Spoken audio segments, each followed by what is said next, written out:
Boa noite, pessoal. Quem está falando aqui é o professor Júnior, ou melhor, estagiário Júnior, né?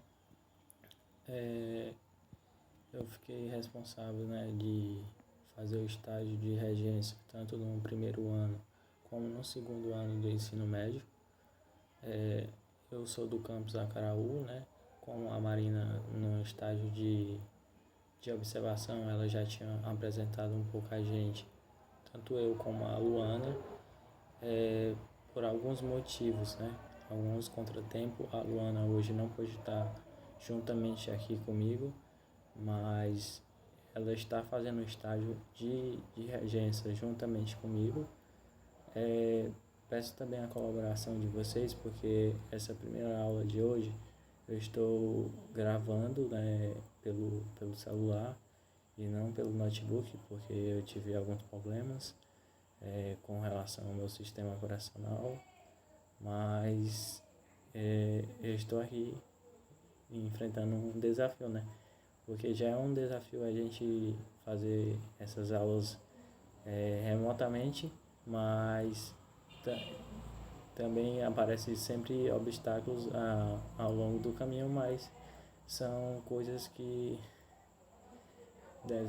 você tem que caminhar sempre, pensar positivamente que vai dar tudo certo.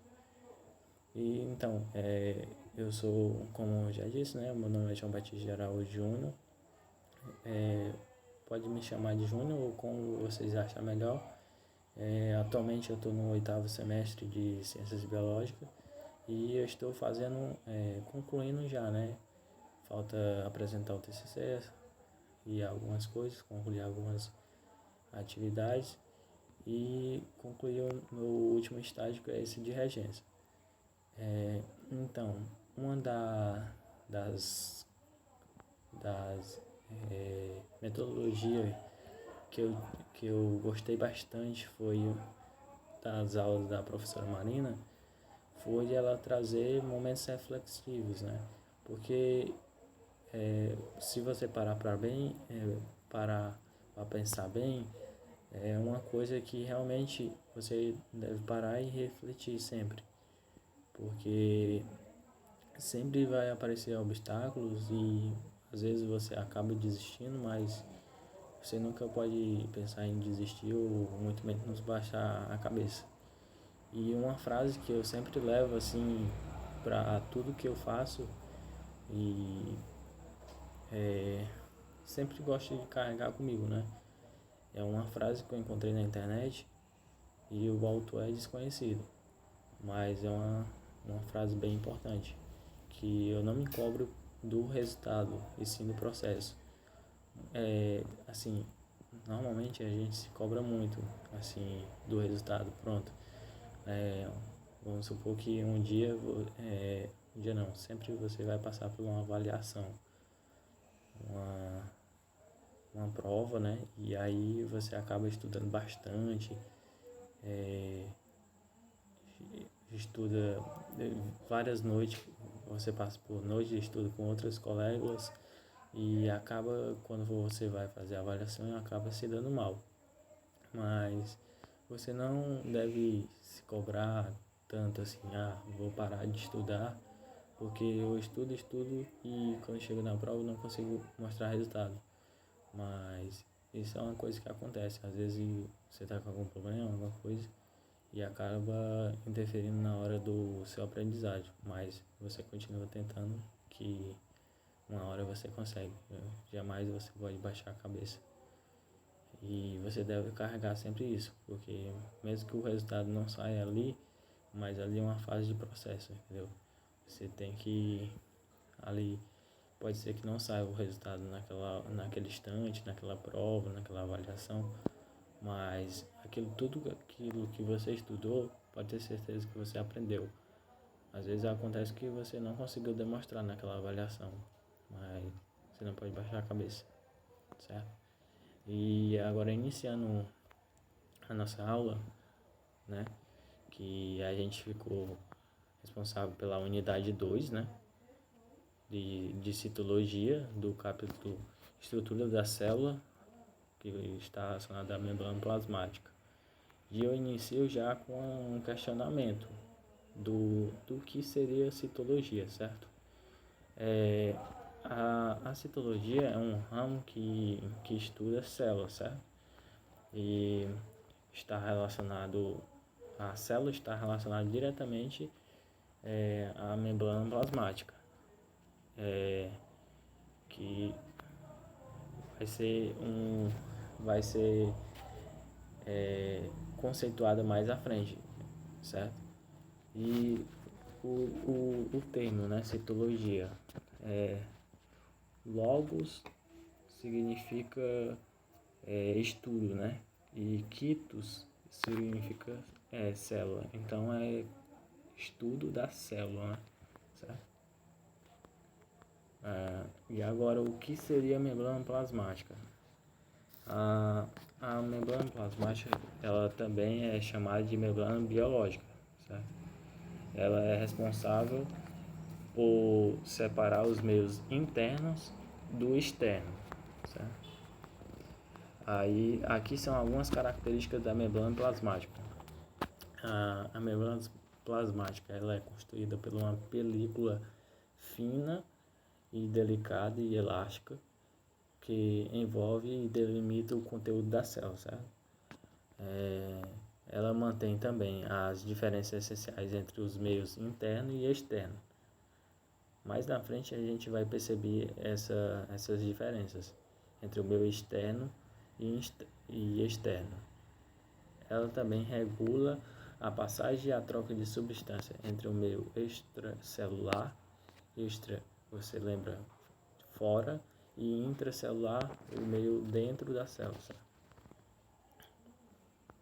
Pronto, aqui uma imagem que representa a estrutura da membrana plasmática. E aqui a gente já pode perceber esses complementos aqui. Ó, essa parte está relacionada, essa parte azul, essa bola azul com as bolinhas vermelhas, está representada a glicoproteína. Aí essa parte já dessas bolinhas roxas são os carboidratos. Essas bolinhas já verde são glicolipídios, e essas bolinhas azuis são as proteínas globular. Aí tem essas mais grossas, né? Essas são as proteínas de canais, que elas vão estar relacionadas a um processo muito importante, que é a bomba de sódio e potássio, né? Que ela vai fazer a transferência tanto do potássio como a do sódio. Essas proteínas são bastante importantes. Aí tem as proteínas periféricas, as proteínas integral e proteínas alfa-hélice, que são essas com formas onduladas, né? Ainda a estrutura da membrana plasmática, ela é uma estrutura com cerca de 6 a 10 nanômetros de espessura, apresentam a sua constituição diversas moléculas de proteínas inseridas em uma camada em dupla camada. É uma bicamada, certo? Uma dupla camada. Ou dupla camada ou bicamada também se refere à mesma coisa, certo? É constituída por fosfolipídios. A forma como é construída a bicamada lipídica é como estão distribuídas as proteínas nessa bicamada, permitindo a proporção do que chama modelo mosaico fluido, como veremos mais adiante. Pronto. Como foi falado acima, esse modelo aqui é bastante importante, sabe? Já vi alguns vestibulares cobrando sobre esse modelo, um modelo mosaico fluido. Ele é formado por uma bicamada de lipídios, com proteína entre os lipídios, certo? Eles são... pronto. Deixa eu ver se eu... porque se eu aproximar muito aí, não consigo ver. Deixa eu ver se eu consigo. Como aconteceu esse problema aí, desculpa mesmo, galera. Mas nas próximas aulas que for assim, eu vou dar uma trabalhada melhor nisso, viu? Pronto. Os lipídios dessa camada da membrana plasmática estão arranjados de maneira que possa dar porção hidrofílica. Essas voltada por meio da extracelular e a porção hidrofóbica, mantendo contato com o meio extracelular. As proteínas da membrana plasmática podem se associar à bicamada lipídica de diferentes maneiras. As proteínas transmembranas, através de ambos os lados da bicamada lipídica, enquanto as proteínas periféricas, externas e internas da membrana plasmática não atravessam. As membranas de carboidrato também estão presentes sobre a superfície da membrana plasmática e se elas estão ligadas aos lipídios, recebem o nome de glicolipídios. Se estão ligadas a proteínas, são chamadas de glicoproteínas. Aí, diversos tipos de lipídios podem estar presentes na membrana plasmática, né? Sendo os fosfolipídios o mais comum. Esses lipídios são formados por um grupamento polar com propriedades hidrofóbicas. Quando está relacionada a hidrofóbicas, fóbicas se refere à fobia, medo, certo? Então ela lembra água, né? E fóbicas lembra medo, certo? Então ela tem medo da água.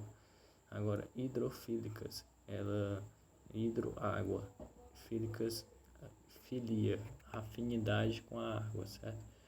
Na hidrofílica elas têm afinidade com a água, já na hidrofóbica elas têm medo da água, elas não interagem.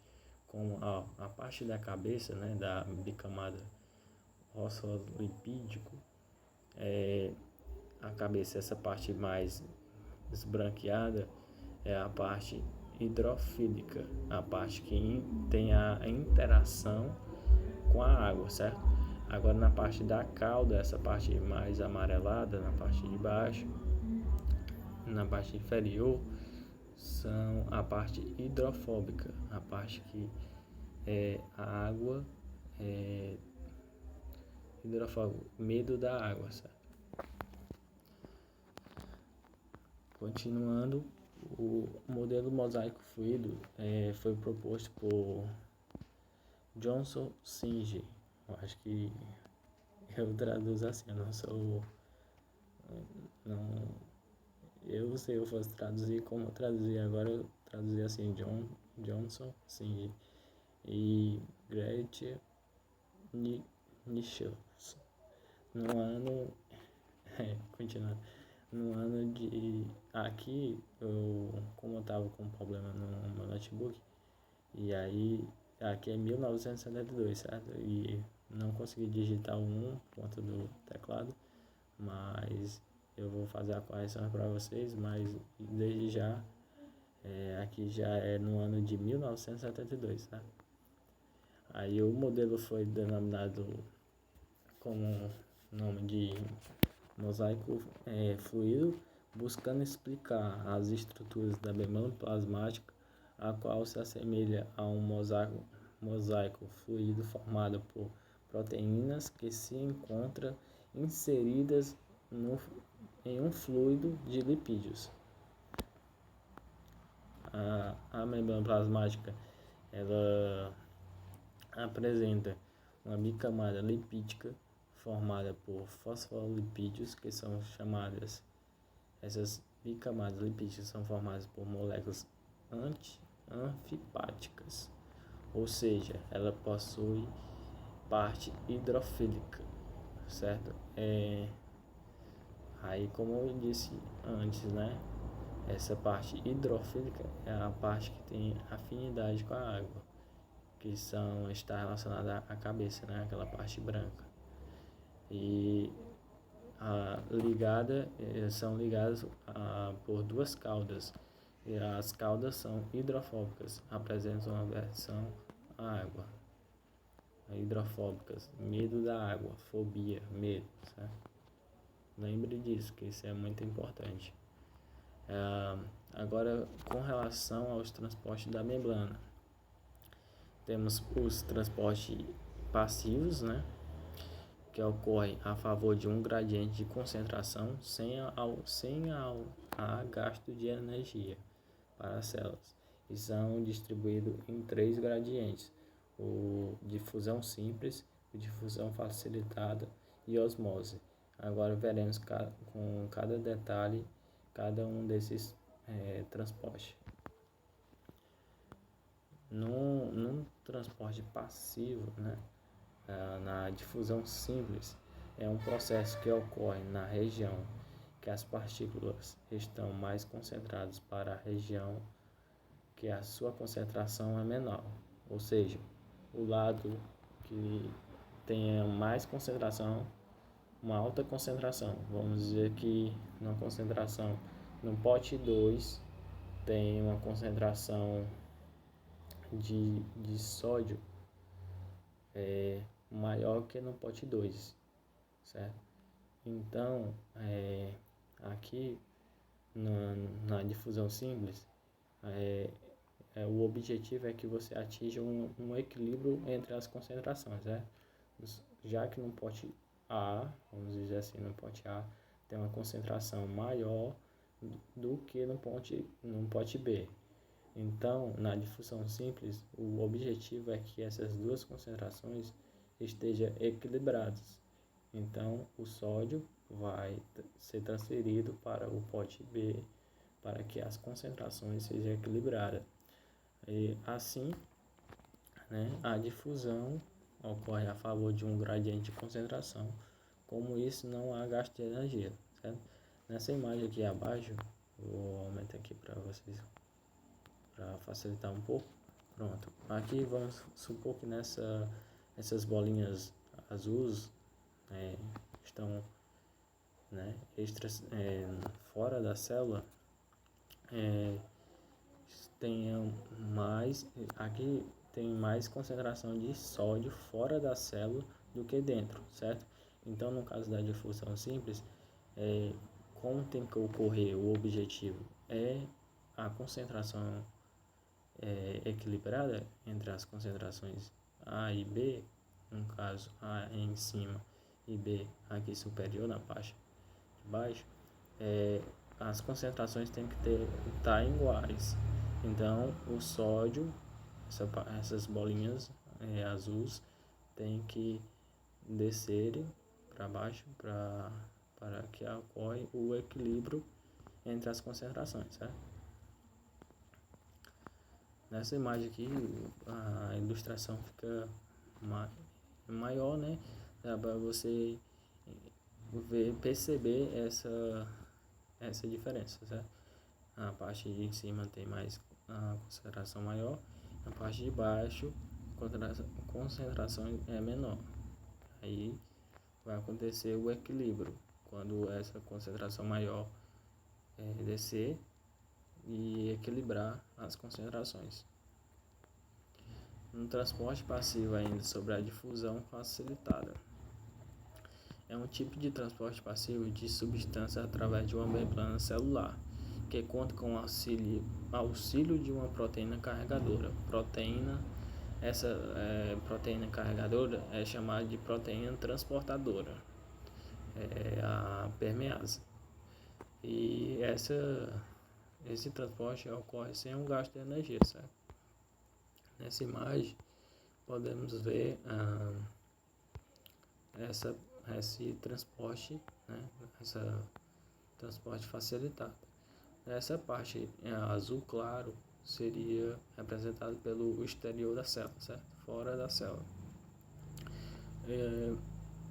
Essas partes roseada roxo são as proteínas carregadoras, as transportadoras, que são as permeases.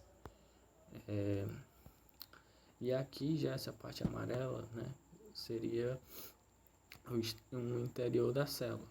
Aí vamos supor que aqui esses quadrados são sódio, certo? E eles querem entrar para o interior da célula. E para ele entrar para o interior da célula, ele precisa de uma proteína transportadora. E essa proteína transportadora está representada por essa parte, um círculo, né, vamos dizer assim, roxo, certo? Essa seria a permease, está facilitando a entrada do sódio no interior da célula.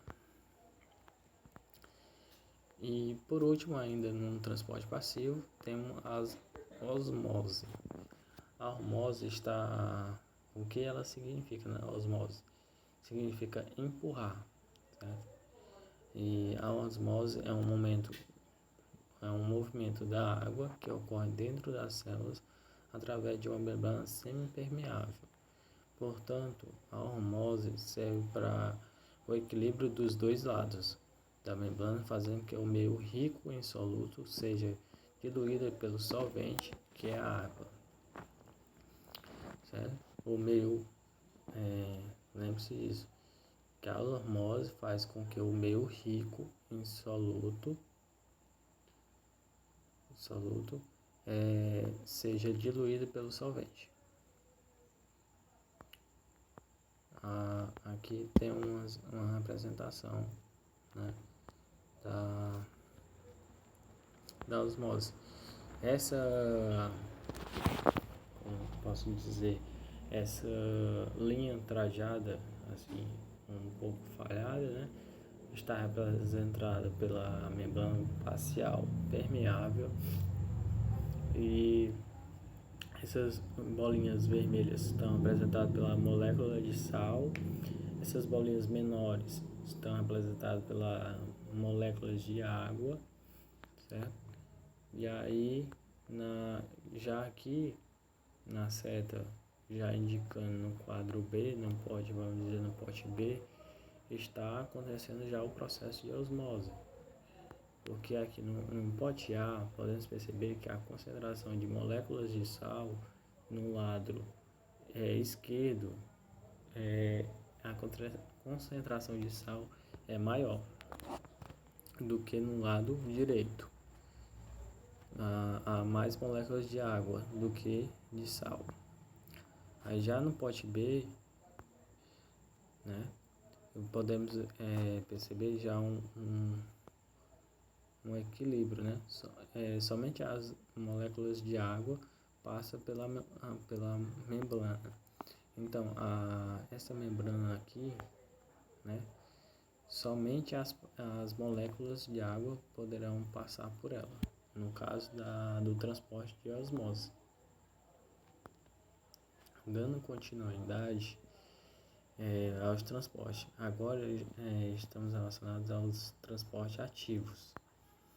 E nada menos e nada mais que esse transporte é um dos transportes muito importantes. Como eu disse no início da aula, falei sobre a bomba de sódio e potássio. E aqui já nos transportes ativos, a diferença, assim, uma das diferenças, né, que entre o transporte passivo e o transporte ativo é que já no ativo há gasto de energia, né? Já no passivo não há gasto de energia, certo? É como se você, no transporte passivo, você estivesse numa boia e você estivesse no mar e você estivesse relaxado, né? Porque você ali, você não está gastando energia. Mas vamos dizer que no transporte ativo você estivesse no mar, aí você estivesse na boia, e aí vamos supor que você caísse da boia, e aí você ia ter que nadar até chegar àquele ponto que você estava lá com a boia. E aí, para você nadar, para você chegar até aquele ponto da boia, você ia ter que gastar uma certa energia, certo? Isso só trouxe um momento assim para você refletir, né? Para vocês entenderem um pouco da diferença entre o transporte passivo e do ativo. Pronto, aí na bomba de sódio e potássio, há esse gasto de energia, né? A concentração de sódio Na+ é maior no meio externo, ou seja, fora da célula, e os íons de potássio K- é maior no meio interno, dentro da célula. Aí acontece a bomba de sódio.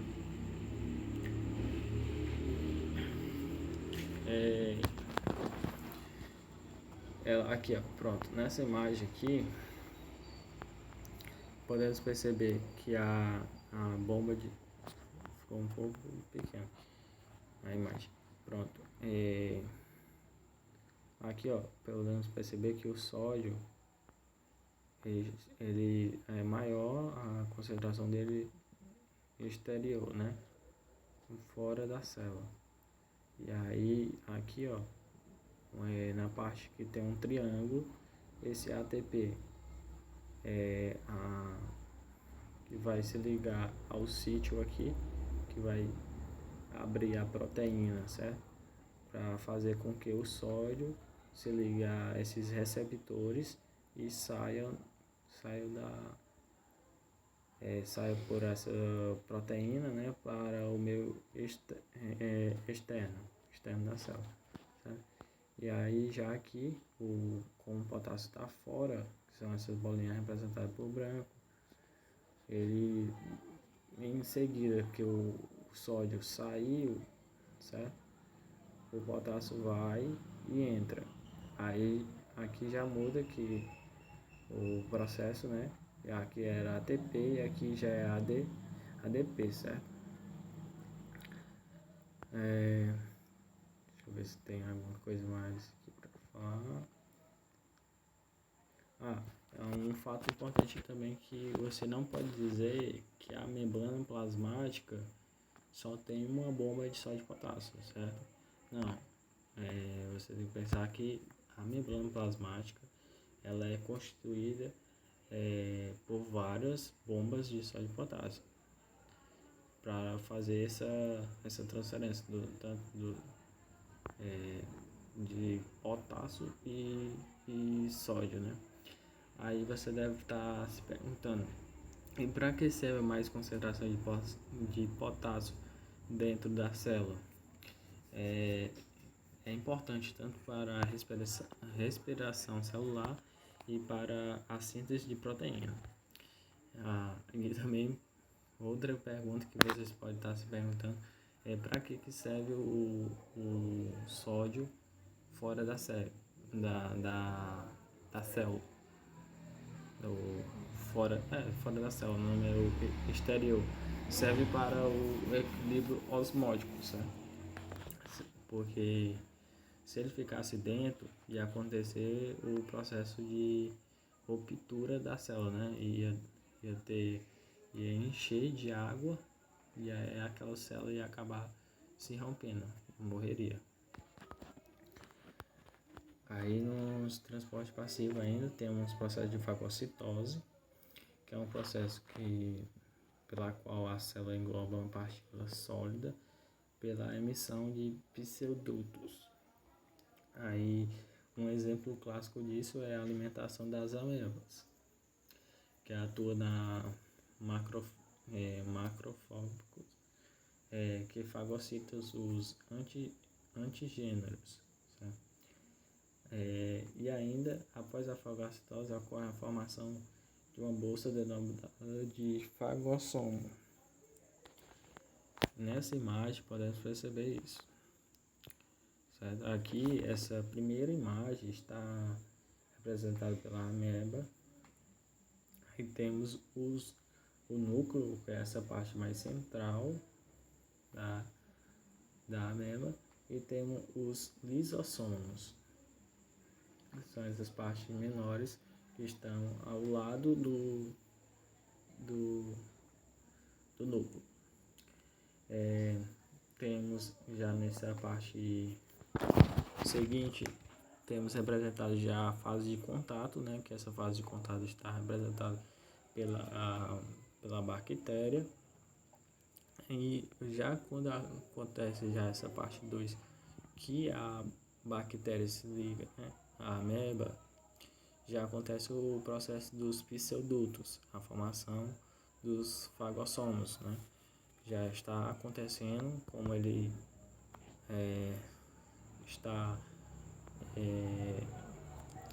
já está acontecendo a formação, né, da bolsa, certo?